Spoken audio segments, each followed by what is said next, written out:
This is the Veterinary Project Podcast, episode 085. Welcome to the show created by vets featuring absolutely no pets. This is the Veterinary Project Podcast, hosted by Dr. Michael Bugg and Dr. Jonathan Light. Our resident veterinarians have swapped out their stethoscopes in favor of microphones to bring you the Veterinary Project Podcast, a show focused on real conversations aimed to connect this amazing profession full of remarkable people.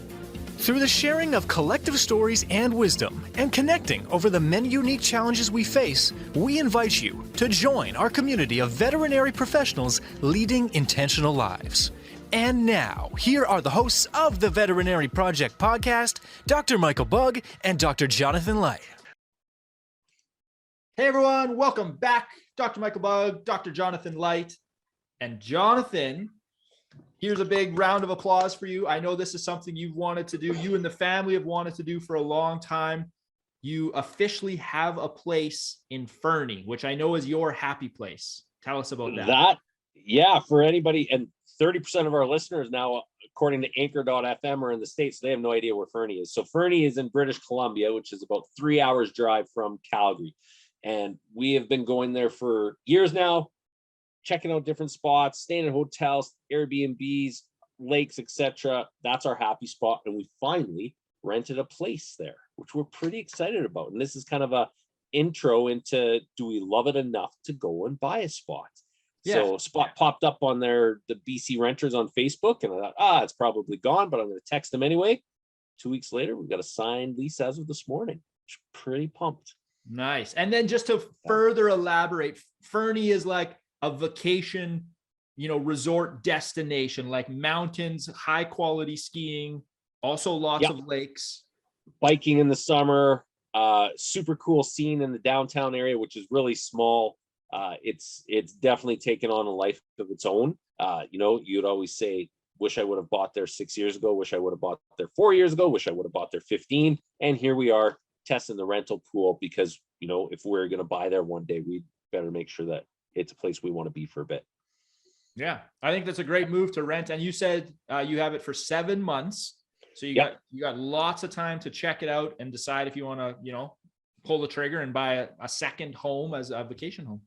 That's it. So lots of fun for the kids over the summer and into, like I said, being able to bike and hike and do everything that we want to. And also we were talking about it's an opportunity cost because both from a price as well as timing standpoint, you're going to be spending more time down there. So what do you have to give up? And we said, yeah, let's go for it. These chances don't come up too often. We tried to get one last year, didn't fall through. It fell through. And then for the whole rest of the year, nothing available that made sense. So you got to, sometimes jump when it arises. And in this case, it worked.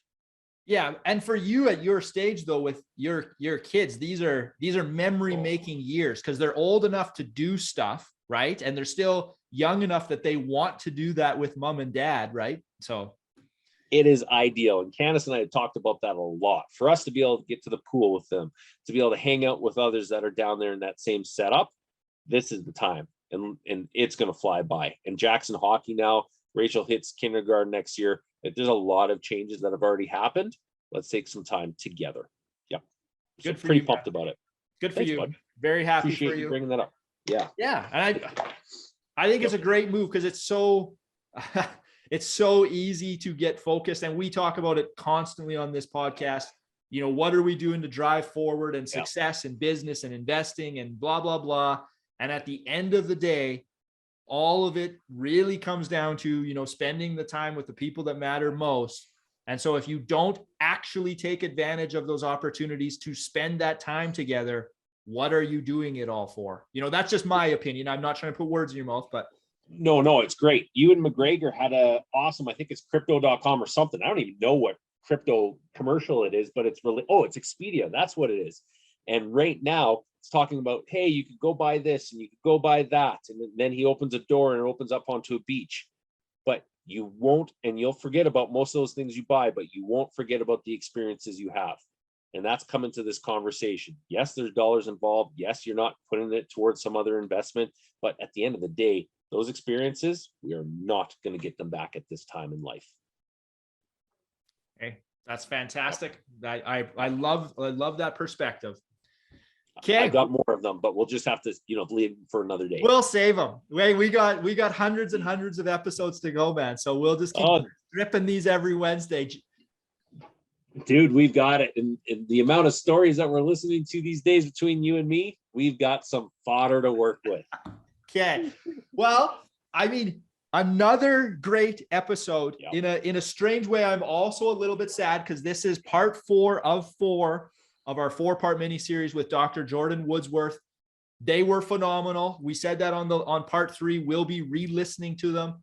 In this episode, we are going to be diving into empathy.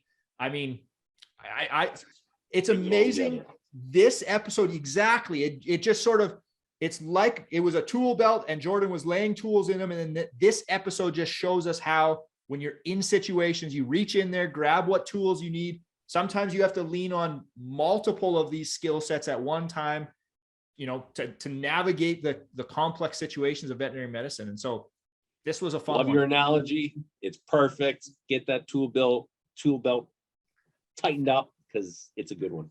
Okay. Well, I don't think we need to go any further. Jordan, if you're listening to the intros on these, thank you very much. All of these were fantastic. We will be bugging you again for some other mini series on some other topic at some point, but let's dive in. Part 4 on empathy, Dr. Jordan Woodsworth. Hey everyone, welcome back. Part 4 of our 4-part mini series here with Dr. Jordan Woodsworth. Today, we're going to jump into empathy, and I'm going to throw it right away over to Jonathan, because between these part 3 and part 4, we just had a great conversation around active listening, how we can improve it, and how that ties into empathy. So Jonathan, share some of your learnings from part 3 with us. Well, thanks, Mike, and welcome back, Jordan. I'm excited about this conversation of taking the last conversation we had around active listening over to empathy. And what I recognize in that conversation is the apology I need to make to my wife about a conversation that we had last night. And what had happened is I did not provide active listening skills and or even open up to it. And it was with an emotionally charged conversation, which went to a level that for both of us didn't need to get there. And we were talking about this in the pre-recording of some of the skills and tactics that I could have used instead. And then you had made a great comment into how hard or how easy it is to fall into that with intimate relationships, habits and judgments and preconceived notions. And that's what's exactly happened here in this conversation I had with my wife. But that's so relevant to the employer workplace as well, too. So I really appreciate that conversation. It just sprung up what had happened in the last 24 hours. I went, oh shit, now I've got an apology to give. Yeah. Well, and I also want to, agree with you on the fact that this is really difficult. Like I've been with my partner for 24 years. And so there's like a long history of stories we've told ourselves about one another, right? And arguments that we've had over and over and over again. And so I really suck at active listening often when we're having arguments or heated conversations, because it is really, really hard. And so I think that a good thing to remember for people is that, like, don't beat yourself up if you can't always harness these skills, because they are really, really difficult and they do take practice. So you have to be consciously trying to implement them.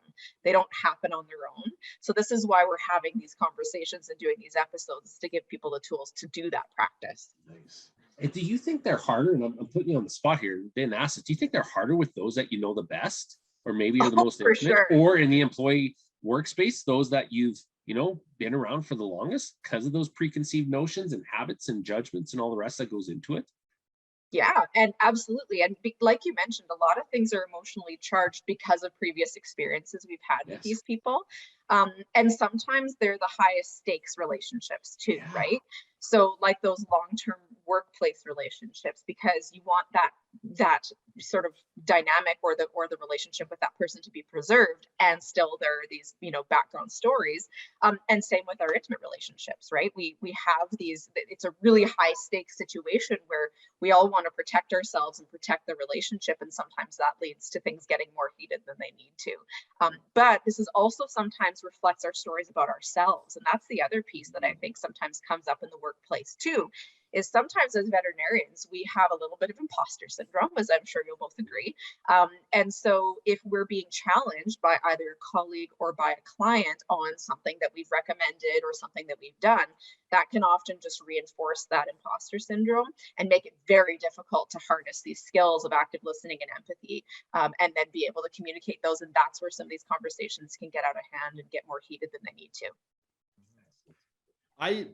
Rosalie and I see like a couples therapist, and I also see an individual therapist, and they talk a lot about, you know, subjectively, if you're say 6 out of 10 or higher emotionally, they're like, you got to shut it down, because you're not going to be able to access those skills, even if you have them. Yeah. Right. It's kind of like that piece gets lost. So when you get in these emotionally heightened situations, you know, so even if you're a good active listener, you might slip into being a poor active listener. Right. Yeah. So it's kind of, I don't know what the saying is there, but you got to put in the work, like build the habit and have that preparation so that when these events happen, you're better able to respond. Yeah, because it's more subconscious. It's like we talked about with open-ended questions, right? If you're practicing those outside of the 4 walls of your clinic and you're implementing those in your everyday conversations, you're much more likely to utilize them when you're taking a history from someone. And so that's where we want these skills to get to, is to a more subconscious level where it's the automatic thing you grab for. Mm-hmm. Love it. Perfect. Okay, well, let's sort of, I know you did an excellent little hand gesture last episode there of kind of bringing active listening and empathy together. So let's connect those dots here, see how they fit together, and then dive deeper into empathy. Okay, and this is where I will finally answer Johnny's question about how you do the two together. So last time we talked about active listening or reflective listening, and I mentioned that it is essential in all communication events in which we're trying to understand another person. So that's the heart of the goal with active listening, is to listen, to integrate what a person has said, and to convey your level of understanding about what that is. But we can also take that, move beyond this understanding of the situation that the client experiences, and then move into an appreciation of what that experience is like. So how does that experience feel? And we do that through expressions of empathy. And so anybody who likes Brene Brown, and I'm in that camp, might have seen her she has a couple of videos online that talk about a few of these things. And one of them is about empathy. And so if you just Google Brene Brown empathy, you'll get this little 3-minute video. And it's a little short with some animated animals and her doing a voiceover. And she talks about that empathy is feeling with people. And the animation that is used in the cartoon is there's this bear and he's feeling, having a conversation with a fox who's sharing something difficult. And that difficult emotion shows up as a rain cloud. And the bear takes the rain cloud and puts it in his pocket. So he's taking that emotion and experiencing it for himself. And so empathy is vulnerable, and this is what Brene Brown says, because it makes us kind of occupy that space of that difficult emotion for a short time. Okay. And so this is where we talk about empathy fatigue versus compassion fatigue, and that empathy it can often be the thing that fatigues as opposed to compassion. And so, yeah. So the empathic connection, that it creates this safe space for the client, or for the other person that we're communicating with, where they feel that they're being seen, they're being heard, and whatever it is that they're feeling is being accepted. Okay. Can I jump in there for a second? Yeah. Because I am a little bit confused, and I've gone through empathy training and follow up and know that I still have a long way to go in there. You said something at the end about being accepted. And yet in the discussion around Brene Brown's YouTube video, that was taking on the feeling of the other individual. Can you describe the difference there? And I think that is very important. Yeah. So what we're basically saying, so to me, that means we're validating. So we're saying that I see you. I imagine that it feels, X way to be experiencing this, and that feeling is okay here, right? Like this is a safe space to experience that feeling. do you need to take that feeling on yourself to be empathetic? So if that person is sad, do you therefore need to be sad to be empathetic to that person? So I don't think that we necessarily have to step into, like, if a client is really distraught and they're like sobbing, for example, right? We don't have to do that along with them. But so I think that the way that Brene Brown talks about this is that we have to access that feeling in ourselves. So we know what it's like to feel that way. We've all had that experience at some point in our lives. And so in order to feel and then express empathy, we have to recall what that was like for us and experience a piece of it, right? So we all know that when we see someone who's actively upset, like say it's a loved one, right? We're going to feel a little bit of that ourselves most of the time. And so that's what empathy is. And so, but feeling empathy and expressing empathy are two very different things. And so this is where the skills come in, because we have to be able to not only access that, but then communicate the accessing of that, and then the acceptance and the hearing and all of that jazz. Yeah. And sorry to jump in, Jordan, and this may come later here. When I hear this, I'm thinking, how do you like walk that tight line of empathy without slipping into like empathetic distress yourself? And that's such an important thing to think about, because again, I think that's a really common issue for us in these caring fields, whether it's veterinary medicine, human medicine, therapy, whatever it happens to be. And so I think that, and I'm, certainly I'm not a therapist and I'm not an expert in that field, but my understanding is that we just have to have boundaries. And so that means that we don't allow ourselves to get wholly wrapped up in that other person's experience, because it's not ours. And in some ways it's almost disrespectful to do that, right? Like, we don't need to take that person's experience and have it as our own. We talked about this with active listening too. And so I think it's just a matter of, this is a situation where I have this opportunity to convey my understanding and build this connection through an empathic statement, but I'm also allowed to leave that there then. Like, I don't have to take that with me. I don't have to, have this derail my day. So building some tools around, say you're having a really difficult conversation with a client where you've accessed the uncomfortable feeling in yourself, and you've used your communication skills to convey your empathy for them. Building some skills around how do you now go from that situation to the happy bouncy puppy appointment, remembering that empathy can be used in both difficult and joyful situations. And so empathy is not just a tool for sadness. So it's a tool for the whole spectrum of human emotion and experience. And this is one of the things that I think is really important to get at, because so often we see it as the sad stuff. Even as you said that, I started smiling, because that's how I think of it too. It's like, no, it's a sad thing. It's for negative emotions. It's not for happy emotions. Right. And that's I think one of the big misunderstandings. And so we will get to talking about empathy and joy, because I think that's a really important thing too. So one of the things that can happen for us, I think, when we are trying to convey empathy and be empathic in our practice and in our lives in general, is that we can sometimes think that means we've got to agree with everything that the other person is experiencing, and that we've got to accept behaviors associated with the other person's emotional experience. And that's bullshit. You don't. So it's okay for people to feel things, right? Any emotion is okay and valid.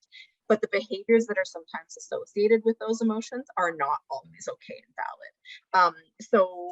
Again, one of my favorite lines that came from the social work world was, "It's okay for someone to be angry. It's not okay for them to be an asshole."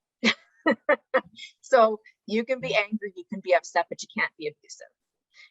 And so this is where, again, within the clinic environment, having really, really clear policies even around what's okay and what's not okay to happen on an interpersonal level, both within your team and also between your team members and clients, is hugely important.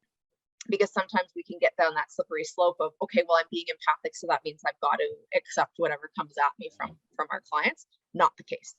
So don't allow yourself to be abused. You can be empathic and also have boundaries around a way that a person is treating you. So that's important. Yeah, that is fascinating. I'm really chuckling. And you were and are innately good at this. Like I've worked in a clinic with you, right? And you can accept a lot of opinions and then be like, I'm just going to stop you now. Like now you've crossed the line. You're infringing on boundaries that I'm setting here. So, I mean, it's impressive to see you put this into practice. Well, and I think, I think that's one of the important pieces of this puzzle, right? Is just to have those two things hand in hand, the boundaries and the communication skills. So yeah, like I said, seeking to understand and helping the other person feel understood doesn't mean accepting or agreeing with everything that's going on for them. But we also have to recognize, and thank you for that compliment, by the way, Mikey, that's very lovely, is that empathy isn't easy. So I think, we've kind of made that fairly clear already to this point, but it's not always an easy thing. It can feel super friggin' vulnerable to access something that might be painful in your own experience in a situation with a client or a coworker, or even, our partners, whatever it happens to be. So it can feel really vulnerable. It can also be emotional. And sometimes, again, if we are accessing that feeling in ourselves and then, it kind of snowballs, which can sometimes happen, that can be a combination of vulnerability and like kind of scary emotions that we're not comfortable feeling or experiencing with people, in that environment. And then the other piece about empathy is that it can be super humbling. So when we're doing empathy well, what it means is that we are trying to take another person's perspective.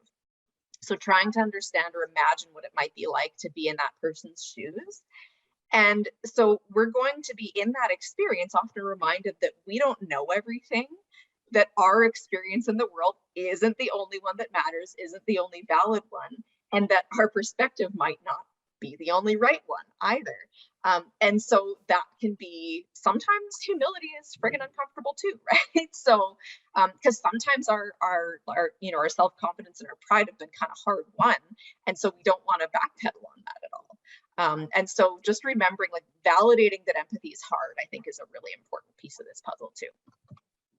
Mm-hmm. It's interesting, like thinking about that and stepping into it, okay, you have permission. It's hard. You're going to, have times where you struggle and mess up, but even how we open this, like Jonathan's example, immediately after part 3, I mean, that's the skill you want, is to be able to be like, well, I got that one wrong, but next time I can do better. And it's like, if you have that skill over a body of work of your lifetime, like you're going to get to a point where you're pretty damn empathetic. Yeah.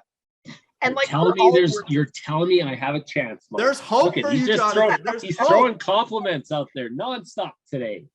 It's just a good day. It's just a good day. Great day. Look at his smiling face. Just a good looking dude. But like, I think that it's really important for us to also like be gentle with ourselves a little bit, right? Because all this stuff is difficult and we're all works in progress. So we're going to screw shit up like over and over and over again. One of my favorite analogies from my therapist was that, because I think I asked her at one point, like, why does this shit keep coming up in my life? Like, why do I keep going over the same stuff over and over again? I feel like I'm going backwards. And she's like, no. The experience of life is like a spiral. So you're going to at one point be over here on the spiral and at another point be over here. And this is where that difficult experience you're talking about is. So you're going to come back to that over and over and over again, but from a slightly different perspective, having gained slightly different skills. And over time, you'll find that that experience changes for you.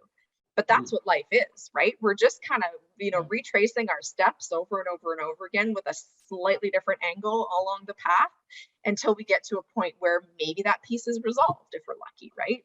And then we move on to the next thing. And that's what life is, because we screw up and then we learn from it. It's just the way that it is. So being gentle with ourselves, because we as veterinarians tend to be like uber perfectionists, right? Yeah. I really like that analogy, Jordan, because I do the same thing where it's like, why haven't I figured this out yet? Yeah. You know, and so that makes a ton of sense. And then being gentle with ourselves. And I always find it funny, you know, sometimes, and veterinarians especially, we can be harder on ourselves, but then flipping it when other people mess up and being like, hey, if we're allowed to mess up and it's expected that we're going to, the same goes for, you know, our clients. Yeah. Yeah. Yeah.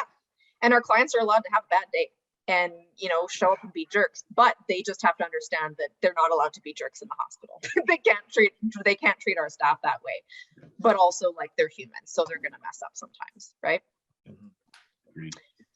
So I really like coming back sometimes to this research evidence around these communication skills, because I think some of us really want and need that in order to kind of, you know, commit to changing the ways that we do things.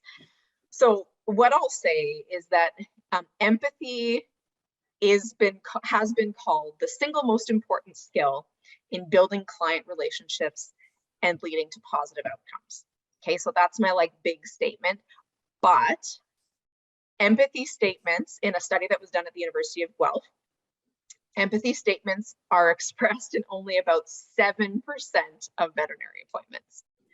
So we're generally quite empathic people. We just suck at communicating it. So this is a really big deficit, right? So we have 93% of the time we have missed opportunities for empathy. I hadn't heard that stat before. That's shocking to me. You know, like that, the reframe on is like, what an opportunity. Yeah. That's what I see in my clinics. I go, okay, so if that's the case and 93% of instances where I'm missing it, what's the low-hanging fruit of communication education that I need to, as a leader, be doing to therefore improve all of our lives, decrease client complaints, improve compliance, all the rest that comes with it. Yeah. Yeah. And for anybody who sort of was asking about like the statistical power of this study, that it was 300 videotaped client vet visits. So it was a pretty high N, you know, in the general scheme of veterinary studies. So, you know, it's a real number. Okay. But again, we do, I think, express empathy in lots of different ways. Often it's nonverbal. Most of us are naturally empathetic. Again, gestures, facial expressions, tones of voice, like the thing where we'll go, you know, like we've all done that before, right? And like leaned forward and done the like furrowed brow and like the sad eyes and those types of things, right? Because we're trying our darndest to express empathy. But again, empathic statements do the best job of making a client feel seen, heard, and accepted in their experience. So this is where we have to learn how to do those. And the connection that is built through empathic statements really drives the success of our relationships with our clients in the moment and then moving forward as well. So this is my sales pitch. This is why we got to do this. Okay. So how do we do it? Hard for me, talk less and listen more. So again, this is coming back to that, you know, hand-in-hand relationship between active listening and empathy. It's really important that we listen if we want to be able to express empathy. Okay. And then I'm coming back to another thing that we talked about in the last episode. We need to focus on listening to connect, not to argue or prove yourself correct. So Johnny, this is where that would have probably been the useful tool, right? Like, you know, being able to have that be the underlying purpose. And I know for me too, in any argument that I've ever been in, most often I'm thinking about what's the next thing that I'm going to say that's going to make me the right one at the end of all of this. Well, yeah, it's you're listening to respond. And what's funny is when you gave the example of those stats and then backed it up with, you know, okay, there was 300 studies. I could see how, you know, people could be like, if they felt, you know, attacked by like, oh, I'm not expressing empathy, they could easily be like, well, yeah, but that study's not valid, right? Like, instead of like really listening to what you have to say, be like, wait a minute, I've got a counter punch ready. You know, that's where I was kind of laughing in my head, because I kind of did it a bit, but mostly I was like, wow, that's a shocking stat. Yep. And I think you're describing the state of the world right now too, Mike. Yep. And diversion and heaven forbid we should actually have a conversation without having to go to extremes of, well, you said that, I'm going to say this. I think this way from politics, so I must think this way, the other way. This is unfortunately where we've gotten to right now. I feel. It feels like that. And I don't want to go too much on a tangent where sometimes it's like, okay, you said something, I'm going to go a little more aggressive, and then you'll counter a little more aggressively. And all of a sudden we're really far from where we started. Yeah. And, and I think that that's where, when anger is a factor and defensiveness is a factor, I think that that's when empathy is the most difficult. Yeah. Right. And I was having a conversation with a friend yesterday where this was exactly the conversation, because there was defensiveness and there was kind of like sadness and rejection mixed up in what was happening with this person and a loved one. And this person was trying to access their empathy and having a really difficult time. And this is where, again, like, plugs for therapy all over the place, but this is where, like, having somebody whose job it is to help you sort through some of this stuff is super important, because again, that helps us to figure out, hey, like, how do I go from this really difficult place of feeling defensive, feeling angry, whatever it happens to be, and then move into being able to perspective take, right? To like imagine what it might be like to be in that person's shoes. Like, what might be leading that person to behave in that way or make those choices? And how might I, behave similarly or differently if I were in that situation? Yeah, this is in our couples counseling, Rosie and I, we study with the therapist a lot of the Gottman Institute stuff, right? And defensiveness just triggers blame, which triggers emotions. And then, like we said earlier, all these tools that we may normally have access to just disappear. Yeah, absolutely. And that's the good old Gottmans. Yeah, this is this is where all those tools are so important, but also there's this acknowledgement that sometimes they're inaccessible to us when we're in a tough spot. So getting back to how we do this, right? Practicing demonstrating empathy, letting the other person go first when you're having a conversation is sometimes another really helpful tool. And then again, using those active listening stems to let the other person know that you've heard and then done your best to understand before you move on. So allowing that bit of connection to happen, that bit of, communicating understanding is really important before you go to the next topic or start trying to explain yourself. Because if we go straight into trying to explain ourselves, they've not felt heard and understood. And so then you've lost all of the connection, right? So we can sometimes feel, and again, in the veterinary context, we're always in a rush. It can feel like it's slowing the conversation down, but to our benefit, it can also reduce animosity or like the activation or temperature in the conversation, and can actually save time overall. So it's very similar to what we talked about with the open-ended questions. Sometimes it can feel like it's taken a heck of a long time, but probably it's only going to be an extra couple of minutes, if that. And so if that means that you save time overall, then it's a heck of an investment, right? Well, save time, but also just save like all the emotional energy, of a misunderstanding. And then you got all that sort of stuff that comes with that. Yeah, absolutely. So we talked earlier about these missed opportunities and that only 7% of veterinary visits contain an empathic statement, okay? We also talked previously about how empathy is not only a tool for sadness or difficult conversations, but it's also a tool for joyful experiences. And so let's talk about those things as we're kind of getting to the end of our time. So when a client says something, right? When it's about their experience or if there's an emotion attached to it, that's an opportunity for empathy. Okay. So an example might be, maybe you have put a dog on a medication for arthritis, right? So it had really bad osteoarthritis. It was limping, mobility was really poorly affected.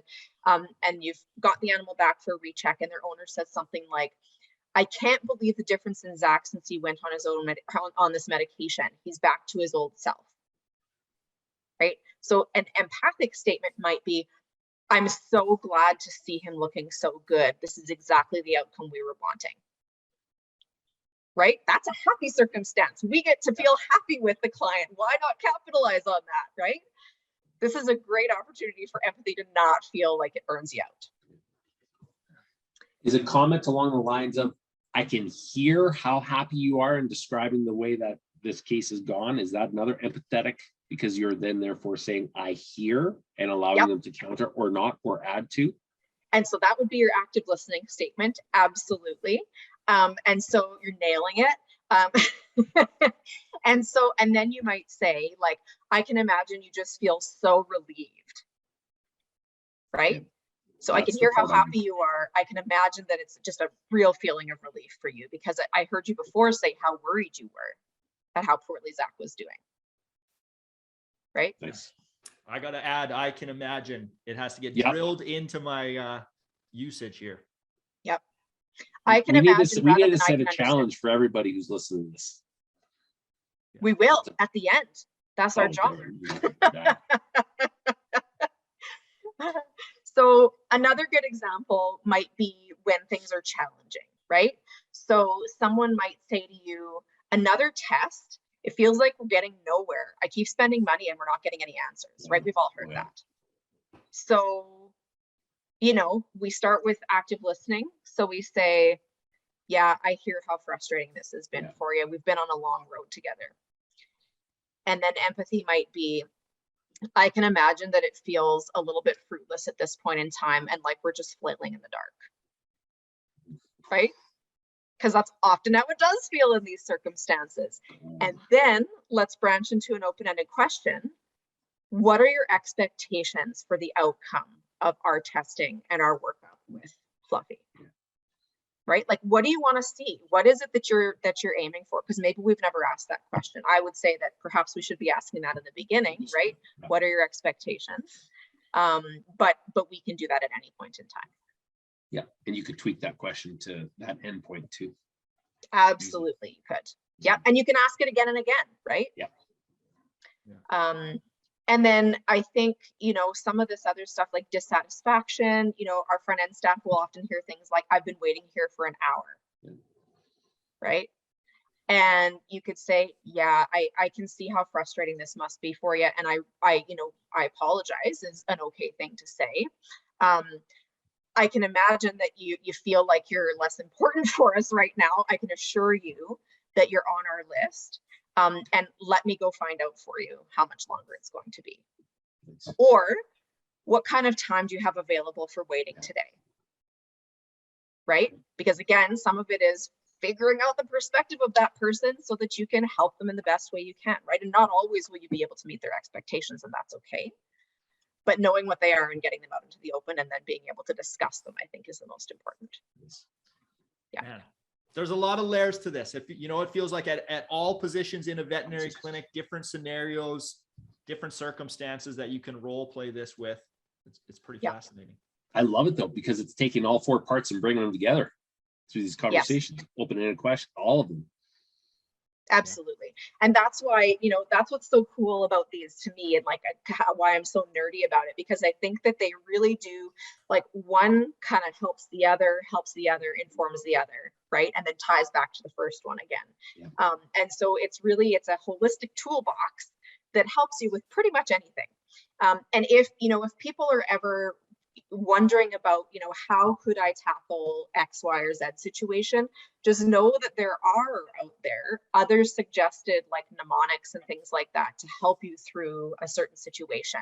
And so, there's training available, that sort of thing that people can access for themselves or their teams to get better at this and to be able to practice it. And I would say that, it's a really worthwhile investment in money. So the first place that I would go if I were running a clinic and I wanted to do this for my team is I would look at the Institute for Healthcare Communication. And they're a really good spot to get started. Fantastic. Thanks, Jordan. Okay, well, as I guess we're wrapping up, this is the final one, which makes me a little bit sad. But thank you very much, Jordan, for all of these, for all 4 of these mini episodes. They've been very valuable. I guess as we wrap up this final piece on empathy, we'll end with another challenge. What would be your challenge to those listening to practice their empathy and their communication? So I gave you the 7% number. I said that only 7% of veterinary visits have an empathic statement in them. So what I want people to do is watch for these opportunities. So listen, use your active listening skills and listen for these opportunities to express empathy. And if you need to practice in the mirror a few times, do that. Because I think that, you will, as I mentioned with open-ended questions and with nonverbals, you will notice a change in both the nature of your conversations, but also the outcomes of them. If you can focus on these tools that really lead to, allowing clients to feel seen, heard, and accepted, and really focus on that connection. So listen for the opportunities, use your skills to make intentional empathy statements, and see how your conversations change. Thank you for listening to the Veterinary Project Podcast. As a recap on behalf of our hosts, the Veterinary Project Podcast will be releasing new episodes weekly, so be sure to tune in as we bring you more conversations aimed at helping you enjoy a life well lived.